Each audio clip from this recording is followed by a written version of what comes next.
Storm Tracker Chief Meteorologist Jeff Castle with 31 Triple Doppler. Well, I feel like everybody's been prepping for this weekend since Monday. I mean, I've just been seeing loads of people at the store, loads of people even at Home Depot getting salt for their driveways, all kinds of stuff. And always good to be over-prepared and for the storm to underperform. And, you know, I'll be honest, the beginning of the week, it looked much scarier. Bad. Yeah. It looked bad. But as is often the case with weather situations, things change. The data changes as we get closer. We gain a little bit more confidence, and we continue to head towards that direction. And the good news is, instead of a major ice storm here for most of North Alabama, I think a lot of us are going to be relatively okay. That doesn't mean there will not be some impacts, though. And let's talk about where those are most likely. Again, our 31 alert days in effect for this weekend. We are expecting some frozen precip around here, but the worst of it may miss the majority of the area to our north and west. But it's going to be a very, very close call in some areas. Just want to jump in here and talk about the ice. And the last few days, that's what we've been hitting. There's not going to be snow out of this. It's going to be set up to produce ice. Cold air at the ground, slightly warmer above 32-degree air above our heads, and that is the recipe to give us this type of frozen precipitation as opposed to snowfall. Now, this is still what I'm looking at. I've made just some very, very subtle adjustments based on the information coming in this evening.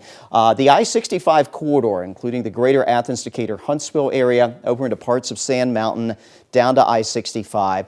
Initially, we may pick up perhaps upwards of 1/10 to 15/100ths of an inch of ice before it's all said and done.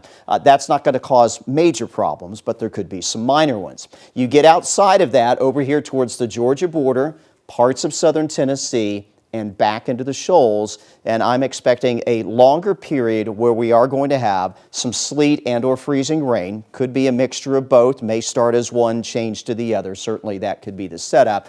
And once you start getting to that range, you start to get more problems. So I do want to stress for you folks here in the shoals, here in North Alabama, this is maybe where it's worse. And then also if you are over here in parts of eastern Jackson, eastern DeKalb County, you may also see some elevated impacts out of this. Let's talk about the impact of ice. Again, around the Huntsville, Decatur area, we're going to be closer here to around 1/10. Maybe a few icy bridges. Don't typically see power concerns in that sort of setup. But as we get here with what we're expecting towards the shoals and towards the Georgia border, 2/10 to 3/10, maybe more than that, the impacts really start to go up. Hazardous travel, a greater chance that you're going to have some problems with power outages due to either the weight of ice on the power lines bringing them down or the weight of ice on tree limbs next to power lines, causing the tree limbs to fall onto the lines and create some power outages. So these are the two main things that we're going to be concerned about: travel and if we're going to lose some power in some areas. And again, the greatest risk for those power loss chances in the far west and the far east, maybe not so much in the middle. All right, this is the latest of future radar. I've got the temperatures on here that are forecast. Let's run you through it. We start you at midnight tomorrow night. Should be quiet. One of the other things we're seeing is maybe a delayed start to precip, so it could be first thing Saturday morning before we're starting to see some of this fall. Now, temperatures for a lot of the area at that point will be in the 20s, so this will be frozen precip. Maybe a couple snowflakes here in the blue to start. And then as we work our way through the rest of your Saturday, we start to change to that wintry mix. Again, could be sleet at first and then some freezing rain.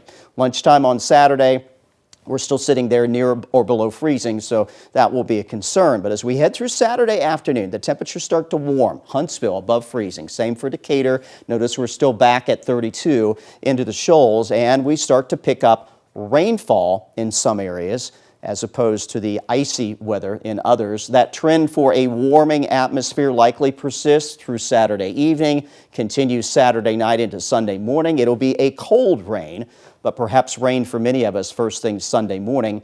And then we will start to scoot all this out of here later in the day on Sunday. So we'll come to an end at that point. Still, we'll watch the back end of this for perhaps a changeover back to some frozen precip.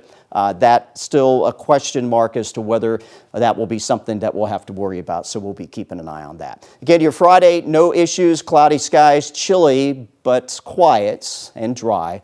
Temperatures tomorrow will make their way upper 40s to around 50 for your highs. Here's a breakdown of your Way 31 Storm Tracker 10-day forecast. Again, our 31 alert days for some ice over the weekend and perhaps some problems that will cause in some areas. And beyond that, it is just all about the cold. Look at next week. We don't even get out of the 20s on Monday. Most of the rest of the week stuck in the 30s for highs, and very, very cold mornings in the teens and 20s likely most of next week.